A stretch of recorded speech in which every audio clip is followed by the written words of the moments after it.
చదువుకోవడమే తప్ప ఈ గ్రామ సభను కానీ పంచాయతీరాజ్ వ్యవస్థ కోసం కానీ పార్లమెంటులో ఉన్నటువంటి లోక్సభ, రాజ్యసభ అండ్ అసెంబ్లీలో ఉన్నటువంటి విధాన పరిషత్ కోసం మనం పాఠాల్లో చదువుకోవటమే. కానీ ఇక్కడ కొంచెం పంచాయతీరాజ్ వ్యవస్థకు వచ్చేసరికి ఇక్కడ ప్రత్యక్షంగా మనం అందరం చూసాం కదా, ప్రత్యక్షంగా మనం చూసాం. కొంతమంది రోల్స్ కొంచెం రోల్స్ కూడా ప్లే చేశారు.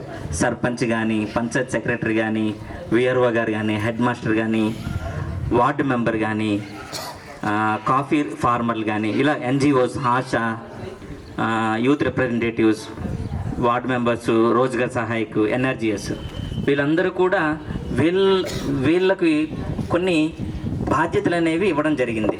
ఈ బాధ్యతలు అనేవి ప్రతి గ్రామంలో ఉన్నటువంటి వారి బాధ్యతను సక్రమంగా నిర్వహించి వారు ఎటువంటి పరిస్థితుల్లో కూడా నిర్లక్ష్యాన్ని వహించకుండా సక్రమంగా నిర్వహిస్తే ప్రతి గ్రామం కూడా అభివృద్ధి చెందుతుంది, దేశం అభివృద్ధి చెందుతుందనే సదుద్దేశంతో మీ అందరికీ ఇప్పుడు రేపొద్దున నేటి బాలలే రేపటి పౌరులు మీరు కాబట్టి మీరు ఈ గ్రామ సభల మీద అవగాహన కలిగి పౌరులైనప్పుడు మీరు కూడా చక్కగా మీ గ్రామ సభల్లో మీరు చక్కగా ఎక్కడైనా వెనుకబాటుతనం జరిగితే అక్కడ ప్రశ్నించి మీ యొక్క హక్కుల్ని పొందుకొని మీ యొక్క గ్రామ అభివృద్ధిలో మీరు అందరూ తోడ్పాటుని అందిస్తే మీ గ్రామ అభివృద్ధిలో మీరు అందరూ ఉంటారని కోరుకుంటూ ఈ సభని ఇంతటితో ముగిస్తున్నాం.